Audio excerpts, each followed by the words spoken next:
जय श्री कृष्ण। राधे राधे। चतुर्थ श्लोक।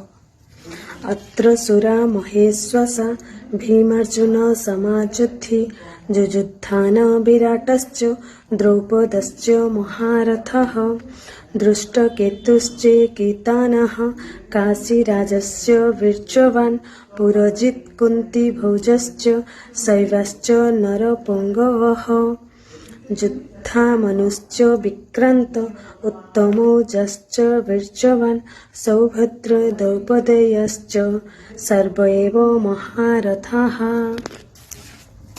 ଏହି ସେନାରେ ମହାମହା ଧନୁର୍ଦ୍ଧାରୀ ତଥା ଯୁଦ୍ଧରେ ଭୀମ ଓ ଅର୍ଜୁନଙ୍କ ସମାନ ସୁରବୀର ସ୍ୱାତିକୀ ବିରାଟ ତଥା ମହାରଥୀ ରାଜା ଦ୍ରୌପଦ ଦୃଷ୍ଟକେତୁ ଓ ଚିକିତାନ ତଥା ବଳବାନ କାଶୀ ରାଜା ପୁରଜିତ କୁନ୍ତୀଭୋଜ ଓ ମନୁଷ୍ୟମାନଙ୍କ ମଧ୍ୟରେ ଶ୍ରେଷ୍ଠ ଶୈବ ପରାକ୍ରମୀ ଯୁଦ୍ଧାମନୁ ତଥା ବଳବାନ ଉତ୍ତମୌଜା ସୁଭଦ୍ରା ପୁତ୍ର ଅଭିମନ୍ୟୁ ଏବଂ ଦ୍ରୌପଦୀଙ୍କ 5 ପୁତ୍ର ଅଛନ୍ତି।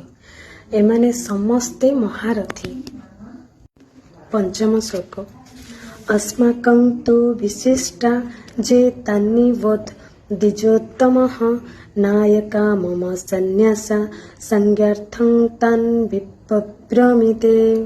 हे ब्राह्मण श्रेष्ठ, आम पक्षरे भी ଯେଉଁ ପ୍ରଧାନ ଯୋଦ୍ଧାମାନେ ଅଛନ୍ତି ସେମାନଙ୍କୁ ଆପଣ ଜାଣି ନିଅନ୍ତୁ। ମୋ ସେନାରେ ଯେଉଁ ସେନାପତିମାନେ ଅଛନ୍ତି ଆପଣ ଜାଣିବା ନିମନ୍ତେ ସେମାନଙ୍କ ନାମ କହୁଛି। हे प्रभु, ଯଦି ମୋର ଭୁଲ ଥିବ କ୍ଷମା କରିଦେବ। ଭୀମସ୍ୟପି ରଣେଭଙ୍ଗ ମୁନିରପି ମତିଭ୍ରମ यदि सुधा मसुधु मम दश न विद्यते। जय श्री कृष्ण। राधे राधे।